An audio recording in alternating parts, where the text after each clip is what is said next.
अस्सलाम वालेकुम दोस्तों, कैसे हो आप सब लोग। तो आज है हलीम बनाने का दिन। तो आज हमारे हैं ना, हम बच्चों को बांटने के लिए हलीम बना रहे हैं। तो हलीम बहुत ज़्यादा बनने वाली है, तो इसलिए हमने है ना बाहरी चूल्हा लगा लिया है। तो ये हमारा बहुत छोटा सा चूल्हा है जो वो हमारे बहुत काम आता है। इसकी आँच बहुत अच्छी है, दिखने को तो बहुत छोटा है, तो कहते ना छोटा पैकेट बड़ा धमाका, वैसा काम करता है। तो हमको कुछ भी ज़्यादा चीज़ बनानी होती है ना, तो हम इस पे ही बनाते हैं बाहर लाकर। तो मैंने ना बड़ा तपेला धोकर उसके पेंदे को मिट्टी लगा दी थी, क्योंकि है ना इसका पेंदा बहुत पतला है। तो जो गेहूँ होते हैं ना, तो बहुत जल्दी चिपकने लग जाते हैं। तो इसलिए मैंने इसे मिट्टी लगाकर थोड़ा सुखा लिया है, ताकि थोड़ा नीचे से मोटापन आ जाए। तो ये है ना, हमने बड़े रूम की वो गलीचे को धुलवा लिया है। तो इसको अब हम ईद के दिन बिछाएंगे। तो इसे अब ये धुल गया, तो इसे अब है ना घड़ी करके रख दूँगी और यहाँ का सामान भी सब हटा लूँगी। हमारे यहाँ पे आंगन में भी ये बेड रखा हुआ है ना, तो सब चीज़ें इसी पर लाकर रख देते हैं। तो यहाँ बहुत घान दिखने लग जाती है। कहने को रोज़ ये साफ़ होता है, लेकिन फिर भी है ना यहाँ गंदगी मच जाती है। तो देखिए, बस ये हर बार इतना ही साफ़ हो पाता है, इससे ज़्यादा नहीं, क्योंकि आसपास सब सामान ही सामान रखा हुआ रहता है। तो ये कपड़े भी सूखे हैं, और सूखे हुए कपड़े मैंने छीके में उतार लिए, और जो नीचे छीका रखा है ना, उसमें के कपड़े भी डालने के। तो हमारा रोज़ कपड़े धुलते और निकलते हैं ना, तो उससे भी बहुत आंगन में सामान नज़र आता है। तो मैं ना 1 किलो तुअर की दाल ले रही हूँ, और पाव भर दूसरी 4 दालें इसमें मिला लूँगी। तो ऐसा करके हमने 2 किलो दाल ली है, और 4 किलो गेहूँ लिए हैं, और इसमें 4 किलो हमने खीमा डाला है। तो ऐसे ये 10 किलो के हमने हलीम बनाई थी। तरीके से मैंने बनाई थी, क्योंकि क्या होता है कि जब हम तपेले में सब चीज़ें गलाते हैं ना, तो उसे बहुत टाइम लगता है। तो मैंने क्या करा कि पहले तपेले में पानी रख दिया, और हमने गेहूँ तो फजर में ही भिगा दिए थे पानी के अंदर। 4 किलो गेहूँ को पानी से अच्छे से धोकर पानी में भिगा कर रख दिए थे। तो उसे तो हम तपेले में मिक्सर के अंदर पीस कर उस तपेले में चढ़ा देंगे, और बाकी जो दालें हैं ना, तो इन्हें मैं कुकर में गलाऊंगी। कभी कभी ऐसा होता है कि पानी के बदलाव की वजह से या किसी न किसी वजह से दालें गल नहीं पाती है, तो उसकी फिर है ना बहुत ज़्यादा मेहनत लग जाती है, और टाइम भी बहुत लग जाता है। तो सबसे अच्छा तरीका तो यही है कि हम इसे कुकर में 1 सीटी ले लो, तो ये बहुत जल्दी गल के मस्का बन जाती है। तो ये दालों को भी मैं ना पानी डालकर अच्छे से मसल कर धो लूँगी, और फिर भिगाने के लिए छोड़ दूँगी। तो जब तक ये कुकर में इनका पानी दाल का पानी गर्म होगा ना, जब तक ये दालें भी अच्छे से भीग कर फूल जाएंगी। तो पहले मैंने धोने धुलाने का काम किया, और पानी तो उधर में चढ़ाकर आ गई, क्योंकि उसे गर्म होने में बहुत ज़्यादा टाइम लगने वाला है। हमारे पास बड़ा कुकर है, तो उसमें इतनी दाल तो आ जाएंगी। तो मैं पहले दाल को धोकर भिगा देती हूँ, फिर पानी रख दूँगी। तो जब तक पानी गर्म होगा ना, तो दाल भी अच्छी भीगेंगी। तो मैंने बड़ा कुकर चढ़ा दिया है, और ये बाहर भी पानी गर्म हो रहा है, और साथों साथ घर का काम भी चल रहा है। तो हमने ना 12 बजे, दिन के 12 बजे से ही ना हलीम बनाना शुरू कर दी थी, क्योंकि इसको बहुत टाइम लगने वाला है, लगता है ना। तो इसलिए हमने, और फिर हमको जल्दी बनाकर बांटने का भी था, इसलिए भी हम इतनी जल्दी बनाने लग गए थे। तो मैंने ना गेहूँ पीसना शुरू कर दिया। तो मैं ना पहले इनको अच्छे से एक बार और धो लूँगी। इनको हमने धोकर ही भिगाया था, लेकिन फिर भी इसमें ना गंदा पानी निकल ही रहा था। तो मैंने इसे और अच्छे पानी से धो लिया है 2-3 बार, और फिर अब मैं इसे मिक्सर के जार में से डालकर पीस लूँगी। तो देखिए, हमें इसे इस तरीके से ना ज़्यादा मोटा ना ज़्यादा बारीक पीसना है। ऐसे थोड़े खड़े दाने भी इसमें रहना चाहिए, और बाकी थोड़े थोड़े मोटे चूरा भी होना चाहिए। तो मैंने सब पीस कर है ना पंखे के हवा में रख दिया, ताकि सूखा थोड़ा अलग अलग हो जाए। नहीं तो फिर क्या होता है कि इसके ढेकले बन जाते हैं। तो इसको पीस कर है ना थोड़ा बिखरा हुआ ही रखना चाहिए, इससे गुच्छा की गुच्छा नहीं रखना चाहिए। तो दाल का पानी गर्म हो गया था, तो मैं ना दाल भी चढ़ा दूँगी। तो जब तक मैंने गेहूँ पीसे, तो जो बाहर तपेले का पानी भी गर्म हो गया, और जब तक कुकर का पानी भी गर्म हो गया, तब मैं इसमें ना 3 बड़े चम्मच भर के ना हल्दी डालूँगी, और मैंने 4-5 है ना बड़े बड़े टमाटर के इस तरीके से 2 टुकड़े कर के डाल दिए, क्योंकि ये खुद ही दाल में घुल जाएंगे, इसे काटना नहीं पड़ेगा। और मैं इसमें ना प्याज भी पीस कर डालूँगी। तो मैंने इसमें आधा किलो प्याज भी पीस कर डाली है। तो हलीम ज़्यादा है, इसलिए सब सामान भी इसमें ज़्यादा लग रहा है। हलीम बोलो या खिचड़ा बोलो, क्योंकि इस बार हमने क्या करा कि इसमें दाल मिक्स कर दी। नहीं तो हम सिर्फ तुअर की दाल और गेहूं से ही हलीम तैयार करते हैं, लेकिन इस बार हमने दूसरी दालें भी इसमें मिक्स की हैं। ना तेल बहुत ज़्यादा लगता है, तो मैं इसमें ना अभी यहाँ पे 100 ग्राम तेल का यूज़ करूँगी। और फिर जब मैं गेहूँ गलाने के लिए डालूँगी ना, तो उसमें भी तेल डालना बहुत ज़रूरी होता है, नहीं तो क्या होता है कि फिर गेहूँ के गुच्छे बनने लग जाते हैं। तो जब भी आप कभी गेहूँ गलाए ना, तो उसमें तेल ज़रूर यूज़ करें, तो उससे है ना उसमें चिकनास आती है और वो अलग अलग होते हैं। तो देखिए हमारा बाहर भी पानी गर्म हो गया था, तो मैं इसमें भी है ना गेहूँ मसल के डाल दूँगी। तो गेहूँ भी हमें एकदम से नहीं डालना, इस तरीके से बिखर बिखर कर डालना है, ताकि अंदर जाके इसके गोले नहीं बने, क्योंकि इतने ज़्यादा होते हैं तो और फिर हिलाने में भी है ना हमसे इतने अच्छे से हल नहीं पाते हैं। तो इससे अच्छा है कि हम पहले से ही थोड़ी सी मेहनत कर ले, तो फिर बाद में हमें ज़्यादा मेहनत नहीं करना पड़ती है। तो इसी तरीके से मैं ना पूरे गेहूँ भी डाल दूँगी। तो देखिए मैंने ऑयल इसमें 1 गिलास मतलब 1 पाव ऑयल मैंने इसमें भी शामिल किया है, ताकि इसमें ना गुच्छे नहीं बने। तो मैंने इन्हें पंखे में ज़रा सुखा लिया था ना, तो इसके वजह से फरके फरके हो गए थे और अलग अलग अच्छे बिखर गए थे। गेहूँ का है ना इसमें बहुत ख्याल रखना पड़ता, मतलब अगर आपने गेहूँ अच्छे से गला लिए ना, तो मतलब आपकी पूरी हलीम अच्छी बनती है। तो जिस तरीके से बिरयानी में चावल का पूरा काम होता है, चावल की वजह से ही बिरयानी में पूरा दम आता है और बिरयानी अच्छी लगती है, वैसे ही हलीम के गेहूँ अच्छे गलना चाहिए, उससे ही हलीम का स्वाद भी आता है और खाने में अच्छी भी लगती है। छोटे कुकर में हमने खीमा गलाने के लिए रख दिया था, और बड़े में दाल गल रही है, और इधर साथों साथ में दोपहर का सबका खाना भी देते जाऊंगी, क्योंकि हमारे सबके खाने का टाइम हो गया है। तो मैं हलीम भी बना रही थी और साथ में बीच में खाना भी दे रही थी। तो खाना तो सिर्फ मेरे देवर और ससुर जी को ही देना है। तो देखिए हमने खीमा भी चढ़ा दिया था, मेरी चाची सास ने खीमा चढ़ा दिया था, और प्याज वगैरह भी मुझे काट कर दे दी थी, क्योंकि उनको मार्केट जाने का था। तो उन्होंने मुझे जो ऊपर की तैयारी करने की थी वो सब करके दे दी थी, बाकी का जो काम था वो मुझे करने का था। तो ये मैं अपने ससुर जी के लिए रोटी बना लूँगी और उनको खाना दे दूँगी, और फिर उसके बाद मेरे देवर आएंगे तो मैं उनको भी खाना दे दूँगी। तो क्या हुआ ना कि मुझे लग ही रहा था गैस की आग बहुत कम होती जा रही, तो जब देखा ना तो गैस ख़त्म हो रही थी। तो अब मैं पहले है ना गैस की टंकी लगा लूँगी, क्योंकि सबको खाना भी देना है और मेरी दाल भी इधर अभी गली नहीं है, तो मुझे वो भी गलाना है। तो पहले मैं गैस लगाऊँगी, उसके बाद काम करूँगी। तो ऐसा होता है ना कि जब आप कोई बड़ा काम करते हैं ना, तो आपको उसकी बहुत घबराहट होती है कि बस वो जल्दी से और अच्छे से हो जाए, क्योंकि आप उसमें पूरा दिन लगाते हो, पूरी मेहनत लगाते हो, अपनी पूरी जी जान लगा देते हो।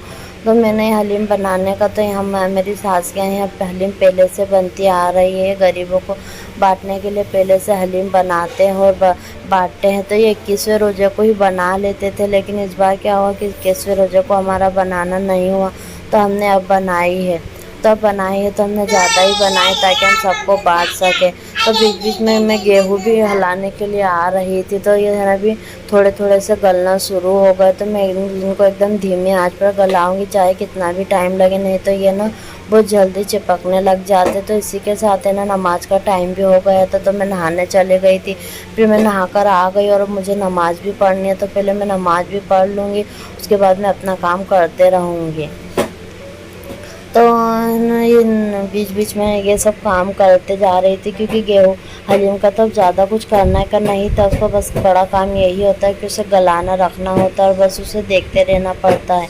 तो मैं बीच में अपना काम भी कर रही थी। अब मैंने नमाज भी पढ़ ली और ये प्याज भी धोकर काट कर रख दिए थे, तो ये भी अच्छी हो गई। तब मैं इसे फ्राई करने के लिए रख दूँगी, क्योंकि मुझे मसाला अलग से भूनना है। मैंने सब मसाला गेहूँ में नहीं छोड़ा है, तो इसका अलग टेस्ट आता है। और अगर मैंने इससे पहले भी हलीम की रेसिपी बताई है, तो उसके अंदर है ना हम कुकर के अंदर ही सब मसाले डाल देते थे, तो वो तरीका भी अच्छा है जब आपको कभी जल्दी बनाना हो। लेकिन मुझे ये ना थोड़ी अलग बनाने की थी, मतलब उसका टेस्ट अलग आता है और इसका अलग आता है। तो मुझे ये वाली हलीम चाहिए थी बनाने के लिए, तो मैंने है ना अलग से मसाला भुना। तो देखिए हमारे गेहूँ भी कितने अच्छे हो गए। तो जितने जितने गलते जाएंगे ना, उतने चिकटते होते जाएंगे और उनमें गाढ़ापन आते जाएगा। तो ये मैं ना टमाटर मैंने आधे उस 4-5 टमाटर उसमें काट कर डाले, तो 4-5 इसमें डालेंगे। तो ये समझो कि मैंने इसके अंदर 1 किलो टमाटर का यूज़ किया है। और अब हम इसके अंदर हरी मिर्ची भी डालेंगे और लाल मिर्ची का यूज़ भी करेंगे। तो मैंने इसमें 1 पाव हरी मिर्ची भी पीस कर डाली है। तो मैं आराम आराम से ही बना रही थी क्योंकि मेरे पास वो दोपहर का पूरा टाइम था बनाने के लिए, इसीलिए मैंने जल्दी बनाना शुरू करा था ताकि मुझे है ना मैं आराम से काम कर सकूँ। नहीं तो फिर जल्दी जल्दी में क्या होता है कि कभी कभी हमारा काम बिगड़ भी जाता है। तो ये सब करते कराते ही है ना मसाला भूनते करते मुझे 4 बज गई थी और 5 बजे तक हमारी हलीम पूरी बनकर तैयार हो गई थी। तो वो कड़ी पत्ता मैंने बहुत सारा लिया लेकिन पुदीना थोड़ा सा ही था। तो अगर आपके पास ज़्यादा पुदीना हो तो आप ज़्यादा पुदीना यूज़ करें, इससे ना हलीम में बहुत अच्छा टेस्ट आता है। तो मैं इससे भी प्याज में डाल दूँगी क्योंकि प्याज थोड़ी थोड़ी फ्राई हो चुकी है। तब मैं इसमें कड़ी पत्ता भी शामिल कर दूँगी और मैंने दाल को भी चेक कर लिया है। तो मैंने दाल को भी है ना आधे घंटे के लिए धीमे आंच पर छोड़ दिया था क्योंकि पानी तो अच्छा गर्म हो गया था, तो इसे गलने में ज़्यादा टाइम नहीं लगेगा। तो देखिए मैंने इसे ना इस घोटे से अच्छे से घोट लिया है। तो प्याज भी हमारी अच्छी लाल हो रही है वहाँ, तो हम इसमें हरी मिर्ची पिसी हुई डाल देंगे। तो हमने इसमें हरी मिर्ची और है ना लाल मिर्च डाल सकते हैं, और अगर आपके पास पीली मिर्ची नहीं हो तो आप लाल मिर्ची का यूज़ भी कर सकते हैं। तो देखिए ये पीली मिर्ची आपको हल्दी के जैसी दिख रही होंगी, लेकिन ये ना ये पीली मिर्ची बुरहानपुर में मिलती है, जहाँ बुरहानपुरी दाल बनती है ना तो वहाँ पे मिलती है पीली मिर्ची। तो पीली मिर्ची का यूज़ भी मैं इसमें कर लूँगी। और मैंने अदरक लहसुन भी 4-4 चम्मच करके इसे 4 किलो का अंदाज लगा लिया था। गेहूं के हिसाब से मैंने इसमें मसाले यूज़ करे हैं। मैंने दाल और मटन का हिसाब नहीं लगाया है क्योंकि वो तो उसमें मिक्स हो जाते हैं ना, तो इसलिए उनका हिसाब नहीं लगाना है। तो मैंने 5 किलो के हिसाब से मसाला तैयार कर लिया था 4 किलो। तो देखिए मैं ना मसाला भी भून रही हूँ, बाहर जा कर भी देख रही हूँ क्योंकि हलीम नहीं तो नीचे गलते हैं ना तो बहुत जल्दी लगने लग जाते हैं। अब मैं सब चीज़ें है ना ले जाकर वहाँ जमा कर लूँगी। मैंने मसाला भी पीस लिया है और जितने भी बर्तन लगेंगे मतलब खाना निकालने के लिए सबको हिस्सा लगाने के लिए वो सब मैं बाहर ले जाकर अब रख दूँगी। तो मैं ऐसा ही करती हूँ कि हाँ सब है ना फिर बाहर ही इंतज़ाम लगा लेती हूँ क्योंकि फिर बाहर से सबको देना अच्छा होता है। फिर इतना बड़ा तपेला अंदर लाने से तो अच्छा है कि मैं सब चीज़ें बाहर लेकर चले जाऊँ। तो मैंने गैस भी बंद कर दिया और अब तपेला भी हम नीचे उतार लेंगे क्योंकि अब इसमें हमें सब सामान मिलाना है।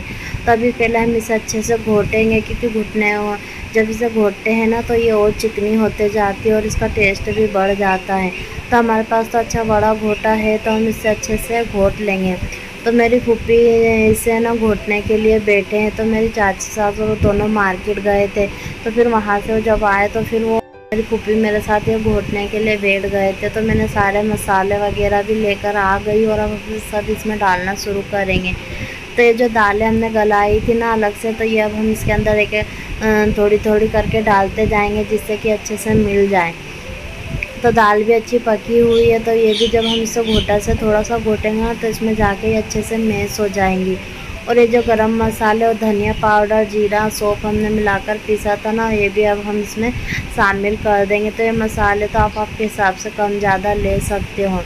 ये जो मसाला मैंने कढ़ाई में भुना था ये भी मैं इसमें शामिल कर दूँगी, जो कि बहुत अच्छे से पक गया था। जब तक ये पूरा सामान गला ना तो ये भी अच्छे से भुनकर तैयार हो गया था। हमारे पास में है ना एक हिंदू फैमिली रहती है, तो मतलब उसका है ना हमारे यहाँ पहले से बहुत ज़्यादा आना जाना है, तो वो भी हमारा कुछ ना कुछ पहुँचाते रहते हैं। तो हमने ये हलीम उनको देकर है ना एकदम शुद्ध तरीके से पहले बनाई है ताकि हम उनको दे सकें, और उसके बाद ही हम इसमें मटन शामिल करेंगे। तो हमने इसे पूरा तैयार कर लिया है और अब हमने उनके लिए तपेले में निकाल दिए क्योंकि हमें उनके घर पे भी भेजना था। तो उनके लिए हमने तपेला भर के हलीम पहले निकाल दिए और अब इसके बाद हम इसमें मटन शामिल करेंगे। तो हमारे जो नॉन मुस्लिम भाई है ना, हम उनके लिए भी है ना तो तैयार करते हैं क्योंकि उनको हमारे यहाँ की हलीम बहुत ज़्यादा पसंद आती है। तो इसलिए हमने जब बनाई ना तो उनके लिए भी निकाली और उनको देने की थी, इसलिए इस बात का पूरा ख्याल रखा कि इसमें कोई ऐसी चीज़ ना जा पाए जो वो नहीं खाते हों। तो ये हमने उनके लिए भी निकाल दी थी और मटन मिला दिया था। अब हम कीमा मिला दिया था। अब हम घर वालों के लिए निकालना शुरू करेंगे। तो हमने क्या करा था कि हमने घर पे किसी को नहीं बुलाया, हमने सबके हिस्से पहुँचा दिए, क्योंकि रमज़ानों का टाइम ऐसा होता है ना कि कोई नहीं आता है, क्योंकि सब नमाज रोज़े पढ़ते हैं और सबको पढ़ाई की ज़्यादा फ़िक्र होती है। और फिर ऐसा होता है कि दावत वगैरह करो ना तो फिर नमाज वगैरह छूटते चली जाती है, पढ़ाई भी नहीं हो पाती है। तो फिर है ना, दिन भर तो हमारा इसमें चला ही गया था, लेकिन मैंने साथ साथ अपनी नमाज रोज़ा भी पूरा करा और हलीम भी तैयार कर ली थी, और जो कि है ना बहुत अच्छी बनकर तैयार हुई थी। तो जब मेहनत से आप कोई चीज़ बनाते हो और जब वो अच्छी बनती है ना, तो आपकी सारी थकान दूर हो जाती है। तो इसको बनाने में मेरा पूरा दिन चला गया और मुझे थकान भी बहुत ज़्यादा हुई, लेकिन जब सबने तारीफ़ करी ना कि बहुत अच्छी बनी है, तो जब फिर मेरी सारी थकान भी उतर गई और मुझे फिर इस बात की भी खुशी हुई कि चलो अब ये सभी खाएंगे और सबों के घर तक ये हलीम जाएंगी। तो ये बच्चों के भी हमने कटोरे बुलवा लिए थे, तो उनके भी अब डब्बे हम साथों साथ भर के ना निकाल के रख देंगे। इफ्तार का भी टाइम इसी के साथ हो चुका था, और साथों साथ हम सबके इफ्तार का बर्तन भी बना देंगे और हलीम भी उनके साथों साथ पहुंचा देंगे, और जो नहीं आए तो उनको हम बाद में दे देंगे। तो मुझे तो ये सब काम करके है ना बहुत अच्छा लगा, और हर रमज़ानों में मैं कोशिश करती हूँ कि मेरे से जितना हो सके, मैं जितनी मेहनत कर सकती हूँ मैं पूरी करने की कोशिश करती हूँ। हम तो मेहनत करते हैं, बस कबूल करने वाला अल्लाह है, और वो हमारी मेहनत को कबूल करे, आमीन सुम्मा आमीन। तो इसी के साथ हमारा ये ब्लॉग हम यहीं पर एंड करते हैं। आपको हमारी वीडियो कैसी लगे तो हमें कमेंट करके ज़रूर बताएं। हमारे चैनल को सब्सक्राइब करें, लाइक करें और शेयर करें। अल्लाह हाफिज़।